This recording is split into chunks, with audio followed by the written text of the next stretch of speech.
বিশ্ববাজারে অস্থিরতার আতঙ্ক এখন বাংলাদেশের সাধারণ মানুষের পেটের ভাতের সংকট আর যানবাহনের জ্বালানিতে পরিণত হয়েছে।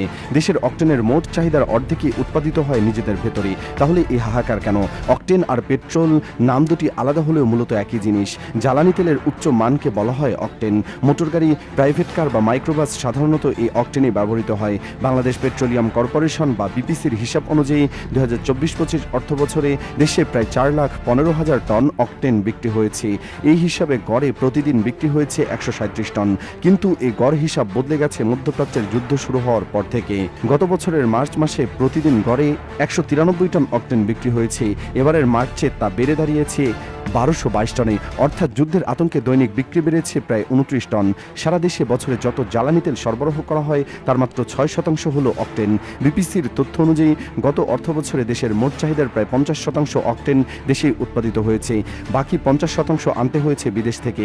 দেশে অকটেন উৎপাদিত হয় দুই উপায়ে। বিভিন্ন গ্যাস ক্ষেত্র থেকে গ্যাসের উপজাত হিসাবে এটি পাওয়া যায়, আর আমদানি করা কনডেনসেট শোধন করেও অকটেন তৈরি হয়। এ সময় সরকারি জ্বালানি তেল শোধনাগার থেকেও অকটেন পাওয়া যেত, কিন্তু এখন সেখান থেকে আর কোনো অকটেন মেলে না। তবে চট্টগ্রামের সুপার পেট্রোকেমিক্যাল, পার্টেক্স পেট্রোল, নরসিংদীর একোয়া রিফাইনারি এবং বাগেরহাটের পেট্রোম্যাক্স রিফাইনারি, এই চারটি বেসরকারি শোধনাগার থেকে নিয়মিত অকটেন কেনে বিপিসি।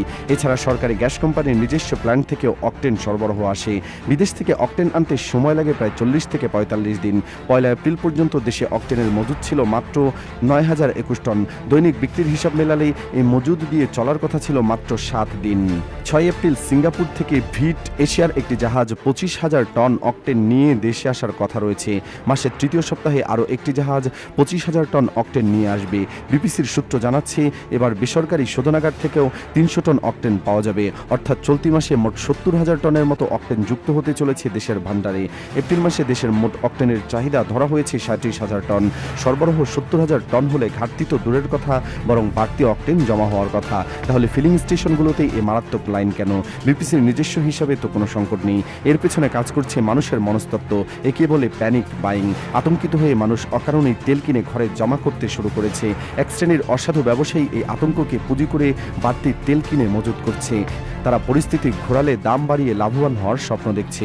গত 30 মার্চ পর্যন্ত সারা দেশে অভিযান চালিয়ে প্রায় 29,000 লিটার অকটেন উদ্ধার করেছে প্রশাসন। এই অঙ্কটা বলে দেয় সংকট আসলে কতটা কৃত্রিম। প্যানিক বাইং এখনও থামেনি। ফিলিং স্টেশনগুলোতে এই অতিরিক্ত মানুষের ভিড় সামাল দেওয়া প্রায় অসম্ভব হয়ে পড়েছে। সংশ্লিষ্টরা মনে করছেন এপ্রিল মাসে সরবরাহ বাড়তে শুরু করলে এই ভিড় কমে আসতে পারে। অনেকেই এপ্রিলের দাম বাড়ার আশঙ্কা করেছিল, কিন্তু সরকার দাম বাড়ায়নি। এতে মজুত করার প্রবণতা কিছুটা কমতে পারে বলে আশা করা হচ্ছে।